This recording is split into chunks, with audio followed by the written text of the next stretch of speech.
Friends, today we're reading the story of Ruby Bridges. Ruby Bridges was born in a small cabin near Tylertown, Mississippi. We were very poor, Ruby said. My daddy worked picking crops. We just barely got by. There were times when we didn't have much to eat. The people who owned the land were bringing in machines to pick the crops. So my daddy lost his job, and that's when we had to move. I remember us leaving. I was 4, I think.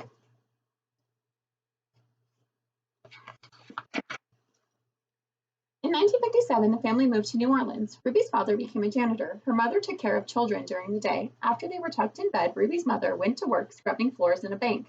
Every Sunday, the family went to church. We wanted our children to be near God's Spirit, Ruby's mother said.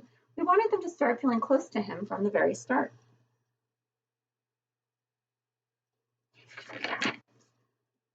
At that time, Black children and white children went to separate schools in New Orleans. The Black children were not able to receive the same education as white children, and it wasn't fair. And it was against the nation's law. In 1960, a judge ordered 4 Black girls to go to white elementary schools. 3 of the girls were sent to McDougal 19. 6-year-old Ruby Bridges was sent to 1st grade in William Fred's elementary school.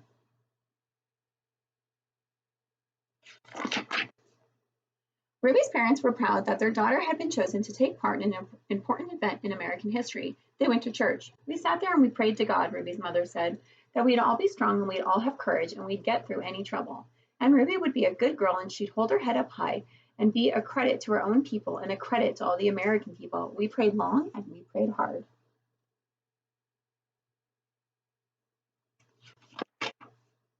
On Ruby's first day, a large crowd of angry white people gathered outside the France Elementary School. The people carried signs that said they didn't want Black children in a white school. People called Ruby names. Some wanted to hurt her. The city and the state police did not help Ruby. The President of the United States ordered federal marshals to walk with Ruby into the school building.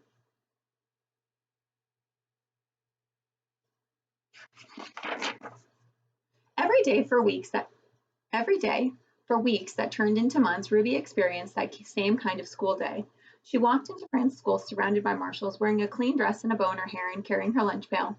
Ruby walked slowly for the first few blocks. As Ruby approached the school, she saw a crowd of people marching up and down the street. Men and women and children shouted at her. They pushed her. The marshals kept them from Ruby by threatening to arrest them. Ruby would hurry through the crowd and not say a word.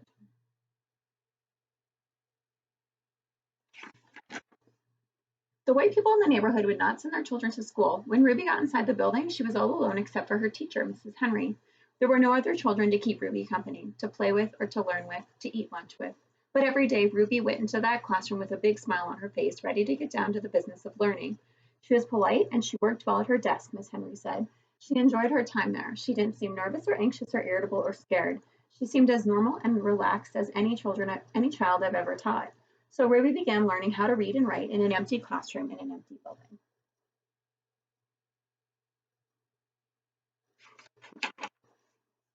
Sometimes I look at her and wonder how she did it, said Miss Henry, how she went by those mobs and sat there all by herself and yet seemed so relaxed and comfortable.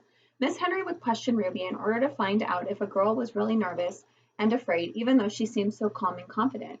But Ruby kept saying she was doing fine. The teacher decided to wait and see if Ruby would keep on being so relaxed and hopeful, or if she'd gradually begin to wear down, or even decide that she no longer wanted to go to the school.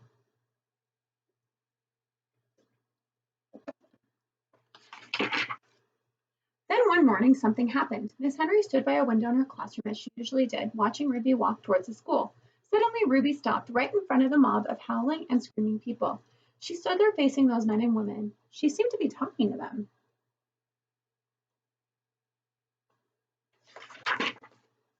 Miss Henry saw Ruby's lips moving and wondering what Ruby could be saying. The crowd seemed ready to hurt her. The marshals were frightened. They tried to persuade Ruby to move along. They tried to hurry her into the school, but Ruby wouldn't budge.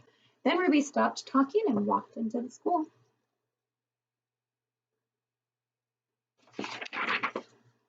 When she went into the classroom, Miss Henry asked her what happened. Miss Henry told Ruby that she'd been watching and that she was surprised when Ruby stopped and talked with the people in the mob. Ruby became irritated. I didn't stop and talk with them, she said. Ruby, I saw you were talking, Miss Henry said. I saw your lips moving. I wasn't talking, said Ruby. I was praying. I was praying for them. Every morning, Ruby had stopped a few blocks away from her school to say a prayer for the people who hated her. This morning, she forgot until she was already in the mob of angry people.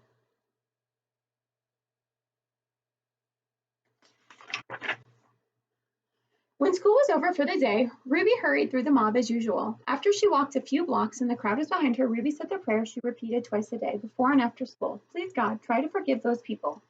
Because even if they say those bad things, they don't know what they're doing. So you could forgive them, just like you did those folks a long time ago when they said terrible things about you.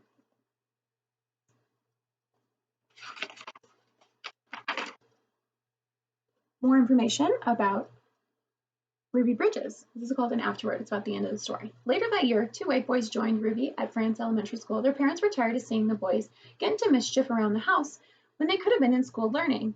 The mob became angry when the first white students went back to school, but those boys were soon joined by other children. We've been sitting back and letting our children get cheated out of education because some people have tried to take their laws into their own hand, one parent said. It's time for us to fight for the side of the law and for our children's right to go to school and get their education. They all got their education.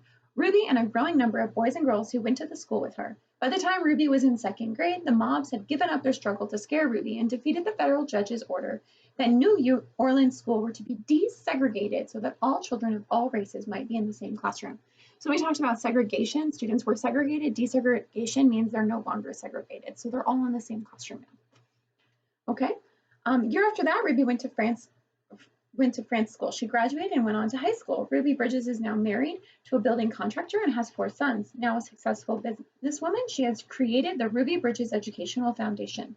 With its focus on education, community, and the future of our nation's children, the foundation is especially dedicated to revitalizing the William Frantz School, which is located near the heart of the Ninth Ward in New Orleans. Ruby is once again stepping to the forefront and embracing an opportunity to make history by contributing to the challenge that our nation is facing from Hurricane Katrina, which happened in New Orleans.